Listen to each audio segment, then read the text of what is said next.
All right, here we are, Tuesday. Crazy Tales Tuesday.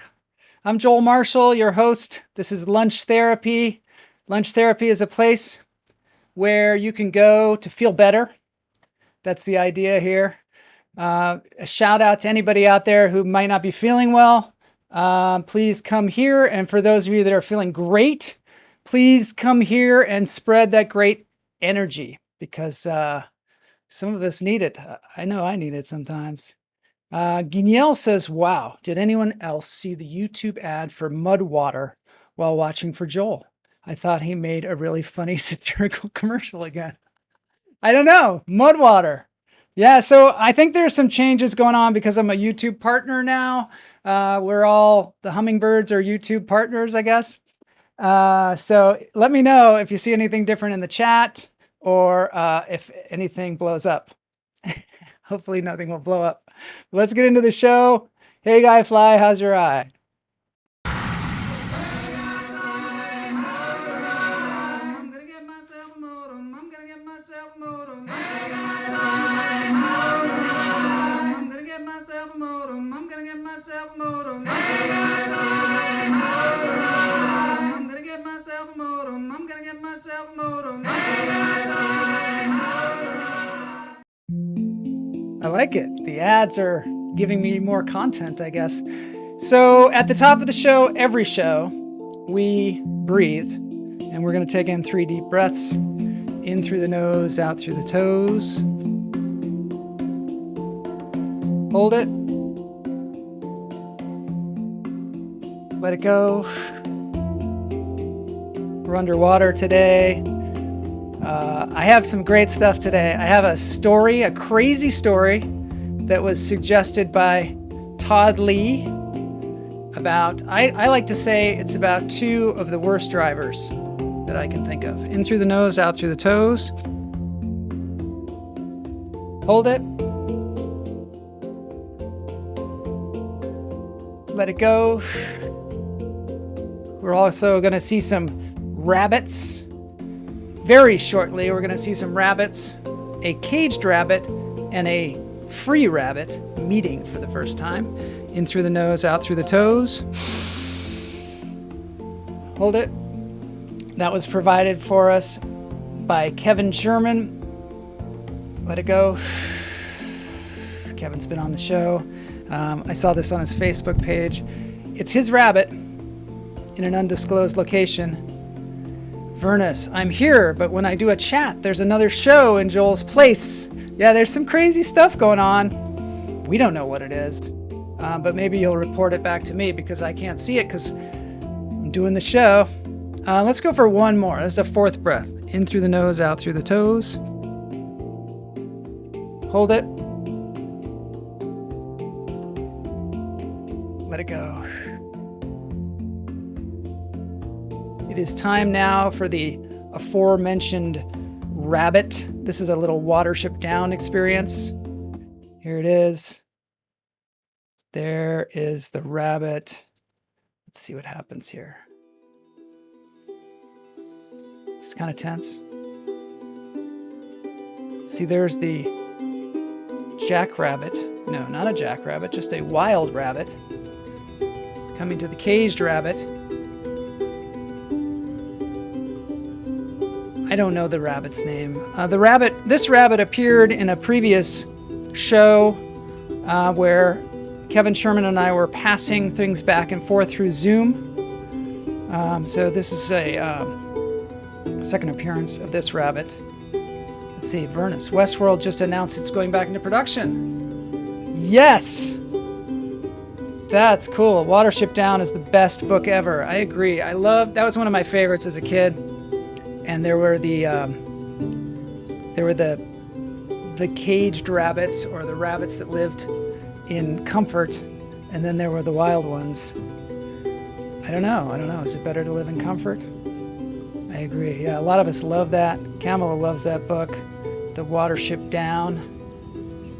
It's my favorite book. It was my favorite book as well. I had a rabbit that I named after the main character.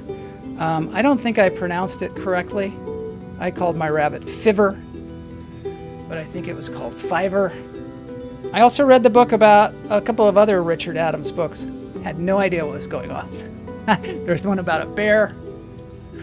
And I love bears, but I could not figure it out. I could not figure out what was going on in that book. But, you know, I think that Richard Adams was a deep person, deep thinker. We have a lot of deep thinkers on this show. That's the right way to say it. Fiver, right? I think in the movie they said Fiver because he was the fifth one. He was the runt of the litter, apparently. Like myself, I was the second of two. Does that make me the runt? It might. Who knows? Kevin, thanks for this awesome video. Yeah, it's really something, isn't it? It's, there's Kevin. Richard Adams was a rabbit. No wonder.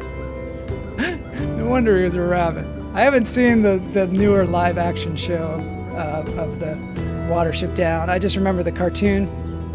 That was pretty awesome. And I actually read the book. So those were different times when Joel was reading a lot of books, had a lot of time. This has made me feel really much better. Kevin is going to make a video where he does little bubbles. Okay, maybe he's not. When are they gonna? Oh, Geniel! Always have to bring it down to the lowest possible common denominator. The bunny wants to escape. Yes, but he has it pretty good, I think, the bunny. All right, let's get on to a crazy story.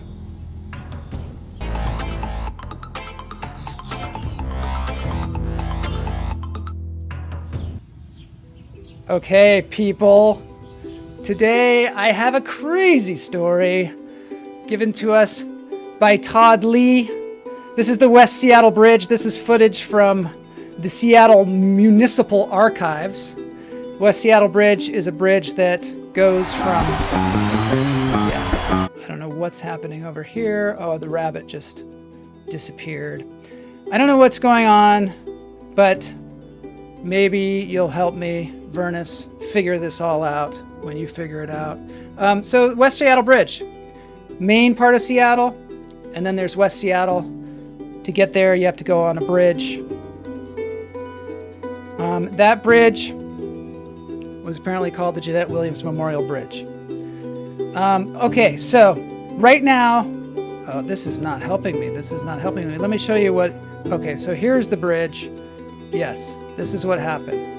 So the bridge was rebuilt because they were really arguing in the Seattle City Council about whether they should build a new bridge, because what it was the bridge was a drawbridge.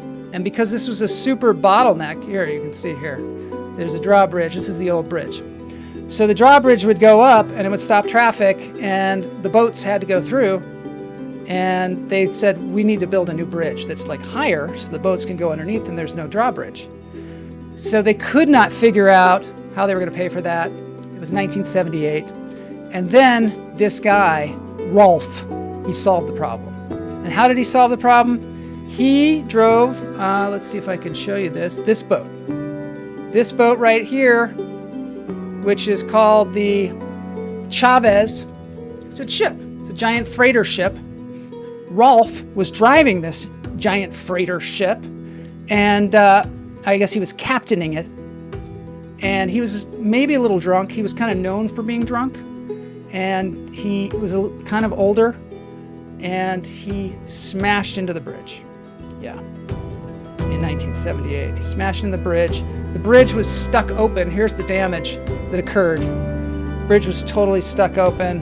They were really mad at Rolf. They were so mad at him that they decided they'd force him into retirement. Matt does not recommend rabbits as an indoor house pet. They chew on the wires. That's what I think. And there we go. Yes. Jose, great to see you. We're talking about the West Seattle Bridge. So Rolf retired. And he retired to the San Juan Islands.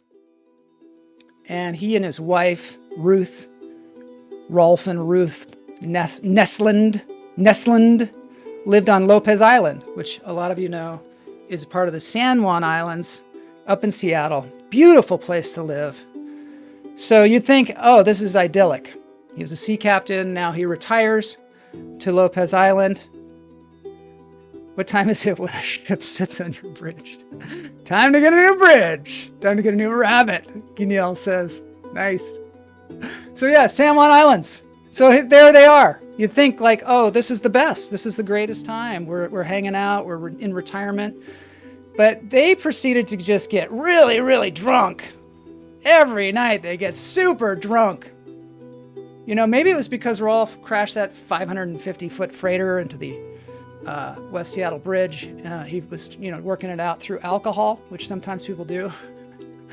But so as you know, alcohol and relationships don't really mix very well. So this little advice for y'all. Does not mix. A lot of us have tried it. It's just not a good idea. Rolf and Ruth then did not take this advice and just started getting in fights all the time. Knockdown, drag out fights. And strangely enough, in August of 1980, Rolf decided, apparently, to move back to Norway and just up and left, according to Ruth. I've been watching that Why Women Kill. Is that what it is? Why Women Kill? I don't know. Something like that. Let's see what Linda Thompson says. Have you been streaming for a long time but still not popular? Come to StreamSkill. Excellent. Thank you. Thank you very much for that. I appreciate that. I might need that. Awesome. Awesome. So yeah, so he disappears. He suddenly disappears, but it's weird because he didn't take his stuff and he didn't take any money and he didn't take his medication. And, it seems kind of weird. Crazy Twitch. Yeah, that was a crazy Twitcher trying to make some money. People are trying to make money out there. You have to, work from home. And if you don't have a, sugar daddy or anything like that, you got to figure out a way. So, because men sometimes can't be lived with. That's my wife saying that. Thank you very much for that. It's true though. It'd be hard to live with me, I'll tell you. So Rolf disappears. Rolf's stuff is still at his home. Didn't take any money. He has a bank account in America, a bank account in Norway. None of it was touched. But the biggest tip-off was he was a very regular Christmas card delivery guy. He was one of those guys that everybody gets a Christmas card, Christmas time. Christmas time rolled around, no card. That's when the police started getting suspicious there on Lopez Island. So in 1981, the police, they get a warrant and they search the house. They find nothing. Ruth is like, what? He just left. I don't know. What can I say? Sometimes, men cannot be lived with, I guess. I guess he decided to leave. But the problem was, in 1982, Ruth's brother confessed to the police. Yeah. He confessed to the police that he was with his sister. She was super drunk, and she admitted to murdering Rolf. Yeah. So you got to watch that. If you murder somebody, never tell your brother. Yeah, and he also ratted out his other brother because apparently the other brother held Rolf down while Ruth shot him twice in the head. This is supposed to be a therapeutic Tuesday. I guess it's long ago enough that it's sort of just an interesting story, right? They dismembered the body in the bathtub, and then they burned the remains in a barrel in the yard and dumped the ashes in a manure pile. This is very dark. But, still, the police were still like, well, I don't know. Did she kill him? I don't know. This guy says that. I love the scene in Barfly. This is Kevin. When the older couple are beating the hell out of each other and the barfly swoops in to save the woman and the couple are like, leave us alone. We love each other, you a-hole. Right. Some people love the drama.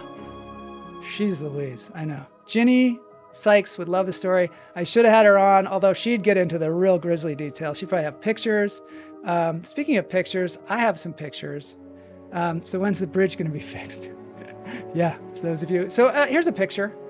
There's Rolf. There's Ruth in their heyday. Here's an article in the PI.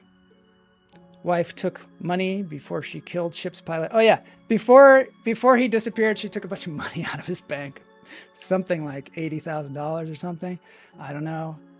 So finally the police were like, well, we better get another warrant. So they went back to the house. They got a warrant. They went back to her house, and they found blood stains like on the carpet, and they found blood stains on the ceiling. I mean, it was gruesome. It was gruesome. And then they found the revolver, the smoking gun, in her dresser. Yeah. So in March of 1983, she was charged with 20 years in prison. And the brother, he wasn't charged with anything. I guess on Lopez Island, maybe Guignel would know about this. On Lopez Island, it's sort of lawless, is what I'm thinking. So I don't know if, she was fine, but it was weird because she didn't even go to prison either. They were like, well, we don't want to really build a prison here on Lopez Island, so you can just stay at home and, just rehabilitate, but no drinking. And when you tell an alcoholic no drinking, there's going to be a lot of drinking. So she drank like a seal. She drank like a seal, and she got into a minivan and ran over some bicyclists. God, blew the whole punchline there. She ran over some bicyclists with her minivan while drunk. Finally, she was sent to prison. Lawless Lopez. That's what they call it. Yeah. That's what I call my wife. Lawless Lopez. And there she is. I have a Bigfoot shirt on today. Doesn't really do it much justice right now, but Bigfoot is my best friend. So she died in prison at 72 years old.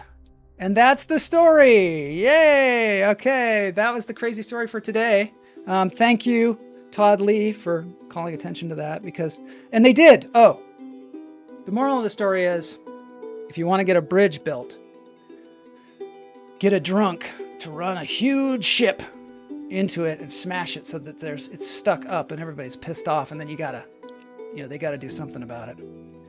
Well, that was a punchline. There's no punchlines today. Today is all tales, all stories, all fun. Maybe Howard or Ronan can throw in some punchlines. I know Kevin threw in one. Lopez Island, Kamala's Island. Yeah. Lopez means the wolf, perhaps. Wolf Island. That was quite a crazy story. Thank you, Todd Lee, for that. I love that. Or get 50 R's to get their heads out of their asses and vote for it. Yeah. R's. Shark Tales.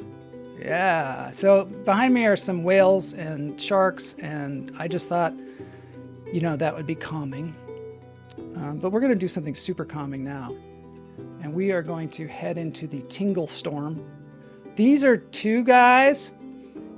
Kevin would appreciate this. These are two guys from Linwood, Washington. Super awesome guys. They've been on the show before.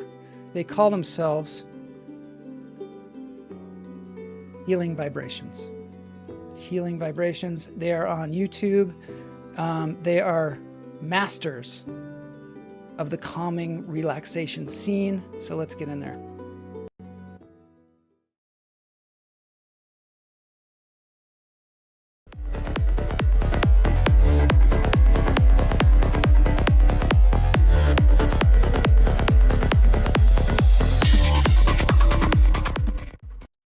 So here we have these guys are so generous. I'm not showing up on the screen for some reason, but it doesn't really matter because it's about these dudes. Yeah, so here they are, and let me crank it.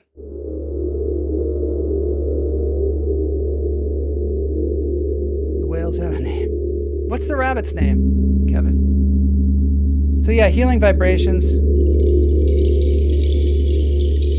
Travis and Drew, they put out these sound baths.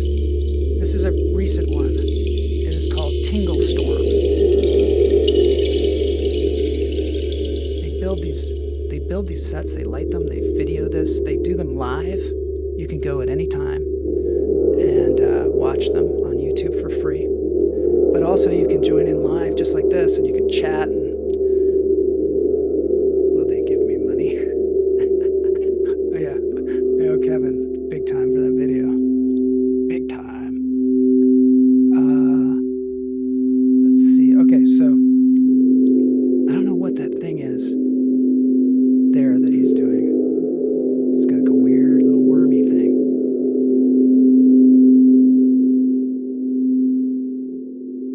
I love the thunder too. Or the lightning, perhaps.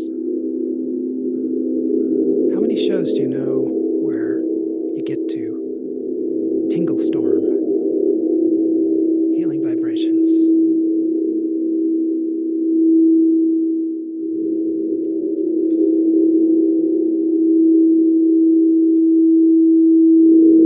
The amazing thing about him is that he keeps his hands up, his arms up in the air for like 3 hours and does this.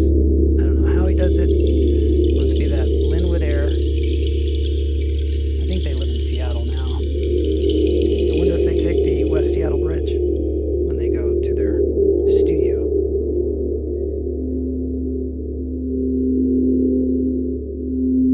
All right, so check them out.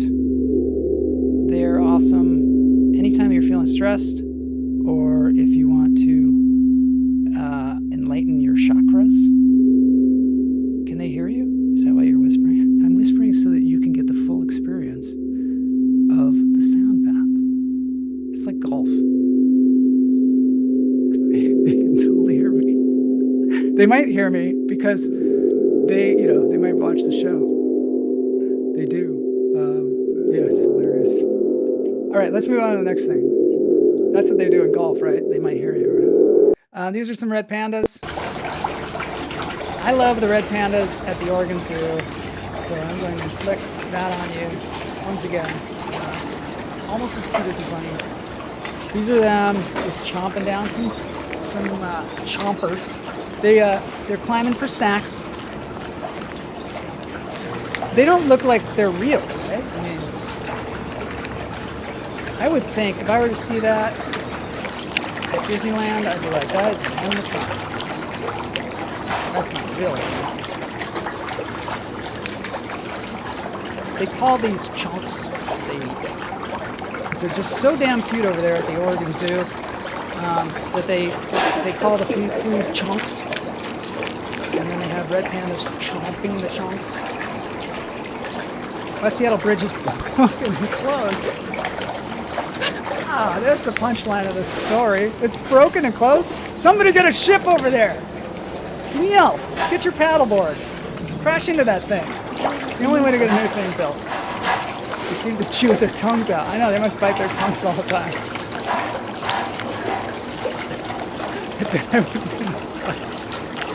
Oh yeah, I love fighting red pandas.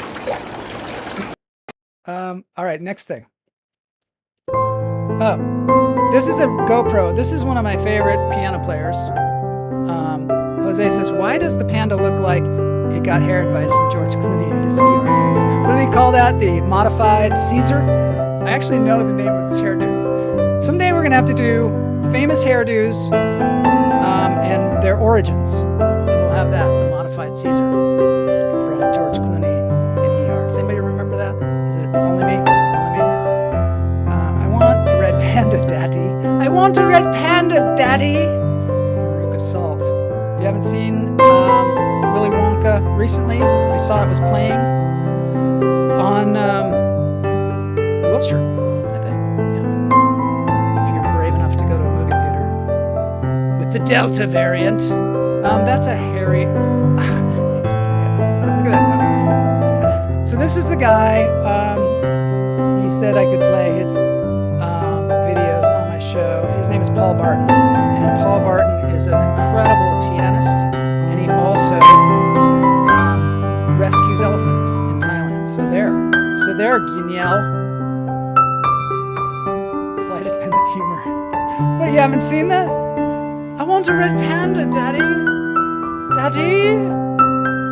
How do people get away with talking like that? Daddy? I would love to have a British accent all the time. Speaking of that, the dance break today is going to be by Mark Strugnell, and it's going to be super good. And he's a British person, so he probably wants a red panda too. All right, we're going to move on soon here, real soon. After we look at this, which is this guy. Something I love on the show, of course, is people that fly around with jetpacks. And this is the incredible. So there was some question about like why do you want to fly around in a jetpack? And Gravity Industries has provided for you a very expensive but wonderful way to get around. It's a wonderful way to transport yourself. You put 2 jets on your arm, jets on your butt, fly around. And here he is. I mean, this guy, he's balls to the wall, man. He is racing a rally truck through the woods. There aren't any bridges around because they do some damage with that thing. So it's like, who's going to win? I don't know. Who would win in a fight? Kevin Sherman or a red panda? I don't know. My money's kind of on the panda. It's got this deep. Isn't this crazy? Like, this is crazy. The technology, soon, when they make these things cheaper, this is going to be me flying around. You'd be like, Joel, wow, you really spent that YouTube money wisely. It's pretty impressive. Yeah, so there you go. Got to get one of those. I don't know. This. They said I could play a little bit of this. I got to show you this. This is Back in Black with a dog, and these guys are called Acoustic Trench. I only want to show a second of this because I know you're just confused. How does a dog play the drum? But it's happening. All right, that's it. This is a luminous blue variable star. So what we're going to talk about now is the Hubble telescope. What is the Hubble telescope? It's been around for like 30 years, but it's kind of reaching the end of its life. This is some really cool stuff that was shot by the Hubble telescope. They like to take pictures that are taken through the Hubble telescope and then animate them. And this is us flying out to a star that's super, super far away. This is the blue variable star. So I wanted to, point something out. Okay, so last week I talked to Santhasili, the incredible Indian soothsayer. That dog is awesome. It is awesome. There's enough brain damage already. Everybody contribute to Joel's account so we can get him that jetpack. Yeah, you want to see me flying on that thing. Apparently you have to be really strong. A very wealthy guy bought one of these things, and they have a video out there of him trying to fly the thing. And I mean, you got to be like Olympic swimmer, that kind of level, because the main guy who flies it, he's strong. And, he's been developing this thing his whole life. So Santhasili last week said that we should all stare at the galaxy. And I've been really investigating this, and I think she's right. They say that there's this experience of awe that you get from staring at the galaxy. I can't do it here in Los Angeles because it's just, the sky is, smog. So I'd have to go someplace else or get my own Hubble telescope. Let's see what Jose says. He knows about science. Did you know the first pictures were blurry and faulty because the mirrors on the Hubble were off by a couple of microns? Okay, so this is so true, and we have to get onto this because there is going to be... So the Hubble telescope went out into Earth's orbit, and it's going around in Earth's orbit, and it can see out into the galaxy and has come back with some incredible pictures. And we've learned so much about space through this thing. But there's a new one. Do you know this, Jose? There's a new telescope that's going to be put out there. Start training now, dude. You're going to be GoFundMe. All right. Send me the money. Show me the money. Took a repair trip to fix it. Yeah, so the space shuttle had to go out there and fix the blurry lens. And it could, because the Hubble telescope is going around the Earth. I don't know how they do these things. It's incredible. But they had a big arm that goes out and they fixed it. And, but this next one has been taking 20 years to be developed. And I'm going to show you this. It is called the James Webb telescope. This is the next one that's going out there. And they have been, Jose, I knew he'd know about this. It's really cool. So this is it.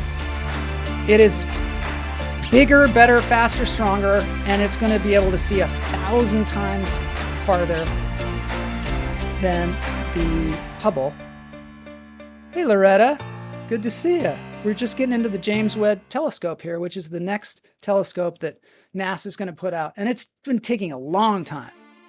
They didn't think this thing would cost as much as it does. This is your telescope. An engineering marvel. An exploration powerhouse. Use it to look back in time and explore the first galaxies that formed after the Big Bang. Just a sec, I got to take a commercial break here. Guignel is a patron of Joel Marshall's Lunch Therapy. So there is a little link on YouTube. You can become a patron if you like. I will have to start giving special, treats to the patrons. I noticed that Sethward, I'm a big fan of Sethward, and he has a Patreon account, and I have become a Patreon of him, and I just got a t-shirt. So I'm going to be, wearing that t-shirt on here. So anyway, let's go back to this Webb to peer into atmospheres of planets orbiting the stars. It's your eyepiece to the uncharted, unknown, and unimagined. Patreon. This is the largest, most complex, and challenging space telescope ever constructed. It will change our understanding of the universe and our place in it. The James Webb Space Telescope. So you're saying, who is James Webb? Why does he get a telescope? It's a good question, but he ran NASA for a long period of time, that period of time where we were putting people on the moon and all that stuff. So he gets his own telescope. I mean, who's Hubble? That's a good question. I don't know the answer to that one. Why do we want to look into space? Why do we want to see far into space? Well, for one thing, we're going to learn a lot because, you can be a patron. Oh, I see. I've got competition from Jay. All right. Sounds good. I have a t-shirt. I wear it a lot. Jose has a t-shirt. Super stoked about this. Yeah. So this is, okay. So why do we look to space? Because it's actually very informative for us as far as how, we came about, but also apparently it's good for you. This is what, I read this article in The Atlantic, and they said the experience of awe, whether we're standing at the summit of a mountain or sitting in front of a computer screen, can lead to a diminished sense of self, a phrase psychologists use to describe the feelings of smallness or insignificance in the face of something larger than oneself. Alarming as that may sound, research has shown that the sensation can be a good thing. A shot of awe can boost feelings of connectedness with other people. And astronauts say when they go out into space and they look at the Earth, they also get this feeling of like, I got to take care of this thing. It's called the overview effect. And it is like a mental transition that they say. This is what Edgar Mitchell said. He's an Apollo astronaut. He said, you develop an instant global consciousness, a people orientation, an intense dissatisfaction with the state of the world, and a compulsion to do something about it. I mean, I don't know. Maybe Bezos felt that when he went into space. Maybe, I don't know. We'll see. We'll see. So that's why we look at space. One of the reasons is it's good for us. And this incredible Webb telescope is going to enable us to see much farther. So there's the Hubble telescope there, and there's the Webb thing. It's got these gold-plated mirrors on it. And what happens is the mirrors then reflect up into that point there, and then that's the telescope, and it's going to be able to see infrared, and it's going to be able to see so far. I want to show you Let me show you how far. I think I have. Of course, I don't. But it's going to show actually what you're looking at when you look through this telescope is way into the past because it takes so long for the light to get to us. So this is an example that they said. If you were out 65 million light years away from Earth and you looked back at Earth, you would see dinosaurs. So freaky. So freaky. So that's the kind of thing that we're seeing when we see that far out. And this telescope is actually going to orbit the sun. Yeah. So it's going to be way the hell out there. And the problem with that is we're not going to be able to fix it. So as a result, they keep delaying when they send this thing out because it has to be perfect. And it's hard to make perfect things. But anyway, it's going to go so far out there and it has to be so perfect that I'm a little bit concerned because this is what's going to happen. I'm just going to play this video behind me so you can see it while I talk about it. But they're talking about size of the Hubble Space Telescope primary mirror. Just 1 second. So they're talking about sending this thing out into space, having it orbit the sun in a very specific place. It's like there are only 5 places in the solar system that are like this. It's where the gravitational forces allow the objects to remain in a fixed position relative to Earth. And that's the only way we can use this thing. It's going to be folded up and put into a rocket. But before it does that, it's actually going to travel on a ship. This is so weird. For some reason, they're blasting this thing off in Europe. So they're going to fold this thing up into some kind of ship and they're going to send it off to Europe. And they don't want to tell anybody when they do this because the fact is they're afraid of pirates. And why are they afraid of pirates? Because previously there have been pirates who have taken these kind of things captive. So yeah, so they're worried about it. I guess, okay, here's one. In the Allegheny Observatory in Pittsburgh, 1872, this astronomer had just returned from a conference when his employees rushed him to the top of the building. The lens of the observatory's telescope had been stolen. So yeah, they stole the lens of a telescope. There was another telescope. Oh, it was like a structure for an observatory and it was being transported to Hawaii and that they had to give it to this commercial captain. And then that commercial captain was like, oh, I'm going to pick up some explosives on the way. I'm going to drop some things off. And so after 10 weeks, it finally made it to Hawaii, completely late. And then he held it hostage. So there's a history of this stuff. So nobody's going to know when this thing's delivered to Europe for the launch, but we think it's going to be around Halloween of this year that this thing's going to launch into space. But it has been delayed a lot. So here's the rocket. It's crazy. So this thing folds up and it's in this rocket. And they're going to shoot it out into space. Does this seem, and it's 50, or no, $10 billion for this thing. And it's going to look so far into the past. I'm going to get a picture for you. That we are going to be like time travelers in this thing. There's the path where it's going. Oh, it's crazy. The other thing that's weird about it is in order for this thing to work, it has to be super cold. And this is so weird. It's got those layers there that it's an elaborate cooling system. It's a sun shield. And it's going to cool the thing so that it is negative 364 degrees Fahrenheit. And that's the only way it's going to work. Does this seem like it's going to work? I don't know. Seems like it'd be better to spend your money on Patreon. $250,000,000. It's like flying for the first time. You get used to it. The brain is a powerful thing. Oh, this is what Jay, okay, so Jay said, it would scare me to go to outer space and look down at the Earth. I don't think my senses could handle it. It's like flying for the first time. You get used to it. Your brain is a powerful thing.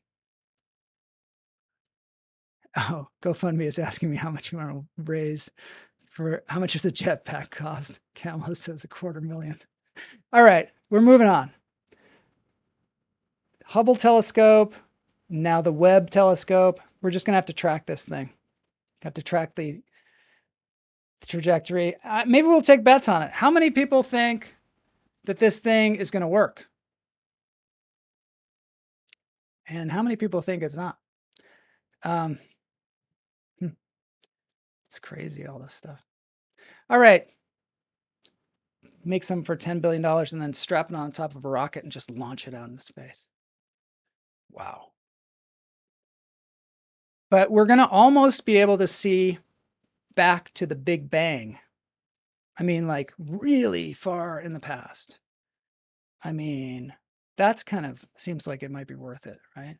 And the other thing that they think about this telescope is if there's intelligent life out there, they think they're going to find it. And of course, there is intelligent life out there because there isn't any here. All right. I want to show you one thing. No, we'll never get to it. We'll never get to it. Okay, so moving along. It's wildlife time.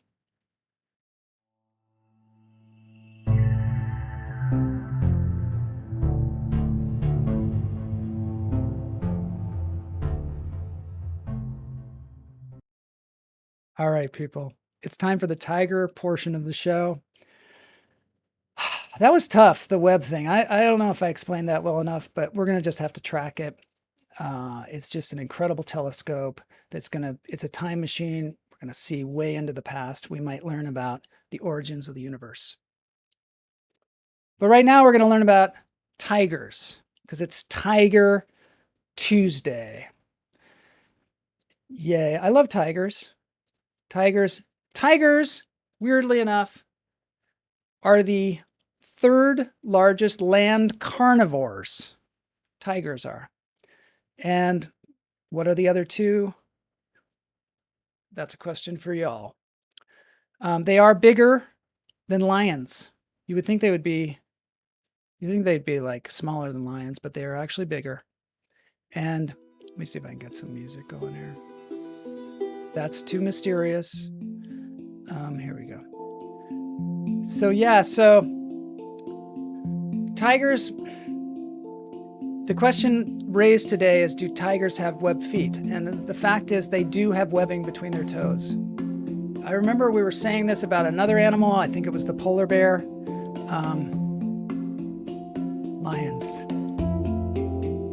You ain't lying. I ain't lying. It's actually brown bears, grizzly bears, and polar bears. Those are the only animals that are larger carnivores. They live up to 26 years old, but you know, some people are saying they only live like 10 to 15 years in the wild.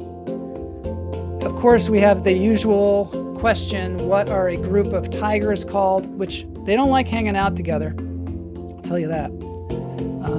They're kind of solitary, yeah. But there is a name for a bunch of tigers. Yeah, this is pretty good. You know, it's one of those Tuesday shows. They're ambling a bit, but there's a lot of benefits. Lions, I love lions. Okay, so they can weigh up to 670 pounds. They hunt at night. They love swimming. They're bigger than the lion. Their pee smells like popcorn, weirdly enough. That's weird. And a tiger and a lion can mate. Yeah. A male tiger and a female lion makes a tigon. It's true. Yeah. And a female tiger and a male lion make a liger. true. Their urine smells like buttered popcorn, and their saliva is an antiseptic. But don't go licking tigers, or don't let them lick you. Yeah, I love the tigers. Leave it to the flight attendants to say fixated on the pandas. To stay fixated on the pandas. He likes the pandas. Tigon. I've never seen a tigon. Anybody out there seen a tigon? I don't think. Come on now, tigon. It's not even a joke. There are no jokes on the show today. Liger. I want to get a liger. Yeah. And apparently, if you were to shave off their fur, they would have stripes on their skin. Yep. And the only other thing that I have not figured out is what it's called, what a group of them is called. I don't know. Somebody can find that out. It's a good one. I just don't know what it is. It's like it's not a herd. It's not a pride. Tiger doesn't shed his stripes. He's striped all the way through. Yeah, stripes on the skin. There are no jokes. No jokes today. Google streak. Charles. Chuck. Find out. No, not a pack. That's cigarettes. That's a pack of cigarettes. Tigers is like, I don't know. The other thing is they're great mimics. They mimic other animals so that they can entice. They're like, sound like a bird or something, so that somebody's like, oh, there's a bird over there, and then they just chomp them down. They pounce. They sneak up and they pounce. There we go. A streak. A streak of tigers. A streak. There are jokes. The whole world's a joke, isn't it? Hopefully. Just run. All right, we're moving on because we have the incredible Mark Strugnell to close us out here. I do want to show you one more space thing. This is the Pillars of the Earth, which is a nebula that Hubble took a picture of, that is a famous picture. And this is a video of us journeying out to that nebula, the Pillars of the Earth. And you'll recognize it when you see it. We're going to go straight out there. Streakers. The tigers are streakers. Yes, they call him the streak. Oh, I'm going to be dancing today because I got Strugnell. Strugnell he doesn't know this, but I'm playing his song. And there will be dancing tigers. Yeah, this is definitely the Smithsonian episode today. It's difficult to convey these scientific things, but I'm doing my best. Nazir! Thank you, Nazir. Nazir is a big helper on the show. He helped us a lot this year. So thank you, Nazir. Unless you prefer streak. All right, let's get that rumba on. Let's get it going, like Chuck says.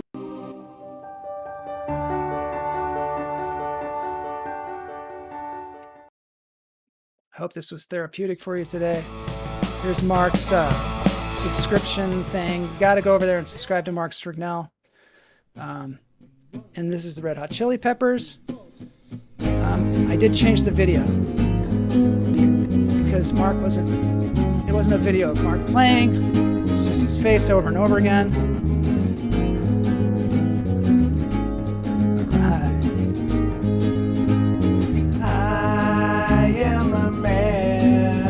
I'll try and dance like a tiger. Got whales, tigers, Strugnell.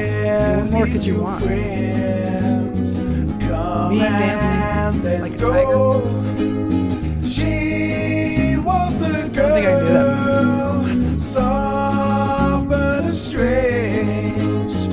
We were the two. Thanks everybody for being here today. I hope we learned something. I hope this was distracting from all the crap that's going on. And I hope you learned some science, heard a goofy story, experienced some space. created space in the world. Twisting and turning, your feelings are burning, you're breaking the girl. It's a little rambly, especially on that thing, but you know, what can you do? Do my best. Think you're so clever, but now you must sever, you're breaking the girl. Next time I gotta get somebody to talk about it with me. Experts, perhaps. Raised by my dad, girl of the day. Thanks, Kevin Sherman, for the bunny videos. He was my man. Thanks for the elephant videos, The way the rocket videos. she was the girl. Stand-up tiger, kill a beast. He's going by Charles today. His alter ego. To make me her home. I don't know what went on, why. Twilight of love had arrived. Charles. Twisting and turning, your feelings are burning, you're breaking the girl. All right, everybody, we'll see you on Friday for Interview Friday.